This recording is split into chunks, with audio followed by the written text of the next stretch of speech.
Hello, my name is Ben Lee, and today we are going to take a look at some of the feature enhancements of TSEDesigner version 3.185. So first, I want to point out when creating a project from virtual items file, there's now an option down at the bottom to create a BACnet IP gateway. Currently in the US, this is not supported. So we'll want to stick with the default action of create touchscreen interface. And then we'll select create project, select our virtual items file, and then begin to select the areas and set up all the appropriate settings in our project wizard, just as we've done in the past.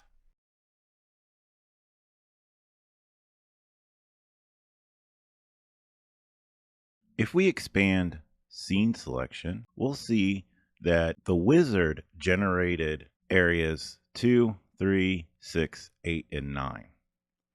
Now, if we go down to the bottom, we'll notice a new option, which is virtual items.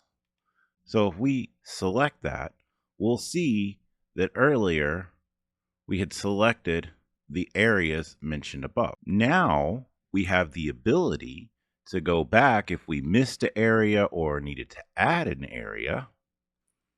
Just select it, apply changes, then go back to project navigation and scene selection, and we'll see that area 11 is now selected. I also want to point out that if you unselect an area, like 8, for example, and apply changes, it does not currently remove it. So see, it's still there. So if we selected remove up at the top and then choose yes, it would remove that area.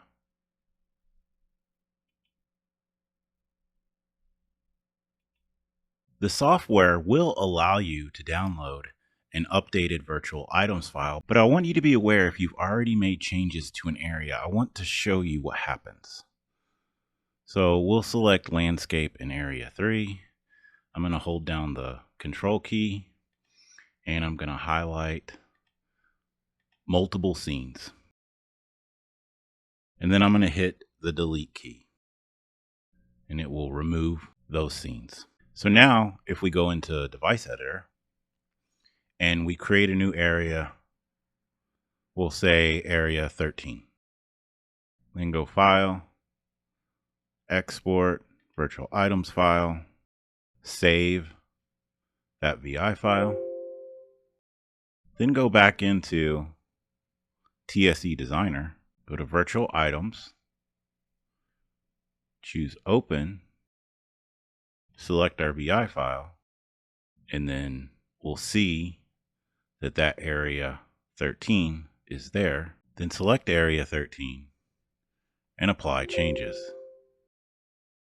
So now if we go back to project navigation and scene selection, we see that area 13 is there.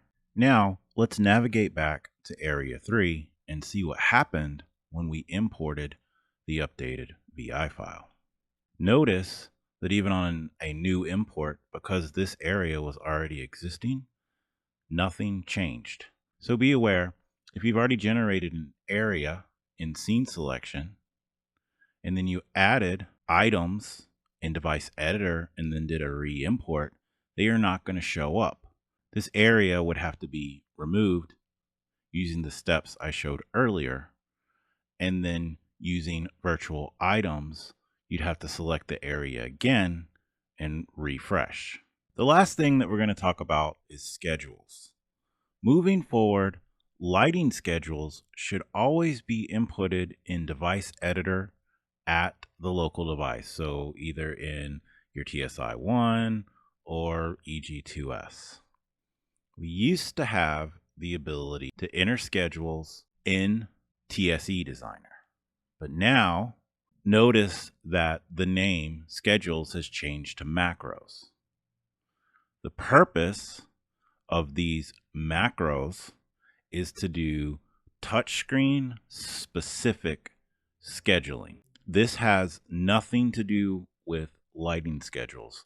This is scheduling that tells the touchscreen how to react at different times of the day. I hope this video was informative, and thanks for watching.